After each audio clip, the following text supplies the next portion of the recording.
Le documentaire est nullement complaisant et il aborde en partant la question, alors on va faire pareil. Le 30 septembre 2019, après un party bien arrosé pour tes 50 ans, tu as agrippé une femme à la gorge, tu l'as adossé à un garde-manger.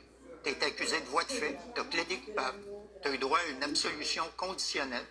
Tu as dit que ça avait été juste quelques secondes de ta vie où tu avais perdu le contrôle et par la suite, tu as suivi une thérapie, tu as fait de l'introspection afin de comprendre les causes de ce qui t'est arrivé. Qu'est-ce que tu as compris? C'est sûr qu'on ne pouvait pas passer à côté de l'événement de 2019. Oui, quelques secondes où j'ai perdu le contrôle. Quand je dis quelques secondes, c'est pas pour minimiser, hein, c'est quelques secondes de trop. C'était comme un wake-up call un wake-up call de savoir que j'avais encore beaucoup de travail au niveau de la gestion des émotions. T'sais. Je l'ai dit souvent, auparavant, j'ai fait nombre et nombre de thérapies fermées pour mes problèmes de consommation.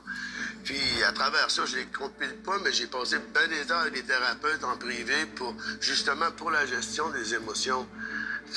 C'est sûrement pas étranger au fait que j'ai ressenti le besoin d'envie d'écrire des chansons puis de monter sur scène. Et sûrement pas non plus étranger à mon alcoolisme et à ma toxicomanie. C'est sûr que l'événement en question m'a encore mis d'en face que je suis pas rendu au bout du rouleau. Il y a encore bien du travail à faire. Je continue à consulter. Puis c'est un travail de tous les jours, c'est la gestion des émotions comme ça. Puis là, depuis 2 ans, je fais face à mes émotions à froid, sans fuir dans l'alcool. Ça va? Ben oui, ça va. On progresse, on travaille sur nous autres. T'sais. Le documentaire est nullement complaisant et il aborde en partant la question, alors on va faire pareil. Le 30 septembre 2019, après un party bien arrosé pour tes 50 ans, tu as agrippé une femme à la gorge, tu l'as adossé à un garde-manger. Tu as été accusé de voie de fait, tu as plaidé coupable, tu as eu droit à une absolution conditionnelle.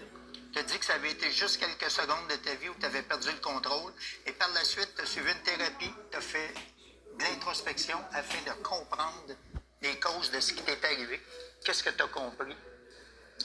C'est sûr qu'on ne pouvait pas passer à côté de l'événement de 2019. Oui, quelques secondes où j'ai perdu le contrôle. Quand je dis quelques secondes, c'est pas pour minimiser, hein, c'est quelques secondes de trop. C'était comme un wake-up call un wake-up call de savoir que j'avais encore beaucoup de travail au niveau de la gestion des émotions. T'sais. Je l'ai dit souvent, auparavant, j'ai fait nombre et nombre de thérapies fermées pour mes problèmes de consommation. Puis à travers ça, je les compile pas, mais j'ai passé bien des heures avec des thérapeutes en privé justement pour la gestion des émotions. C'est sûrement pas étranger au fait que j'ai ressenti le besoin d'envie d'écrire des chansons puis de monter sur scène. Et sûrement pas non plus étranger à mon alcoolisme et à ma toxicomanie. C'est sûr que l'événement en question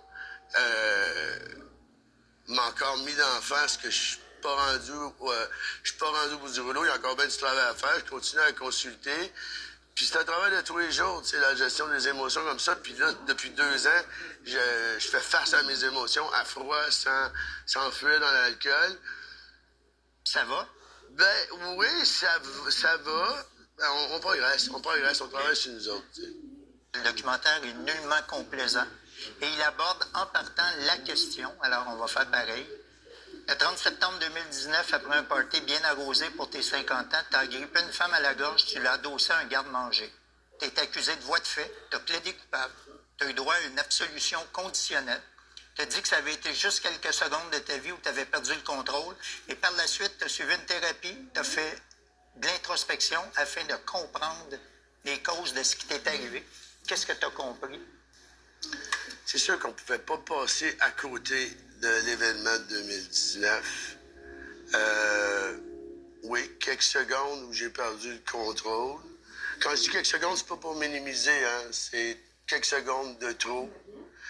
C'était comme un wake-up call un wake-up call de savoir que j'avais encore beaucoup de travail au niveau de la gestion des émotions. T'sais. Je l'ai dit souvent, auparavant, j'ai fait nombre et nombre de thérapies fermées pour mes problèmes de consommation. Puis à travers ça, je les compile pas, mais j'ai passé bien des heures avec des thérapeutes en privé justement pour la gestion des émotions.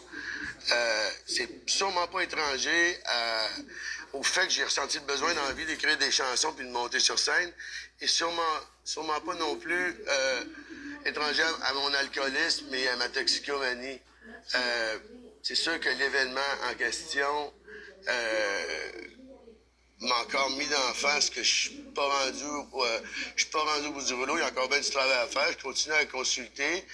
Puis c'est un travail de tous les jours, tu sais, la gestion des émotions comme ça. Puis là, depuis 2 ans, je fais face à mes émotions à froid, sans fuir dans l'alcool.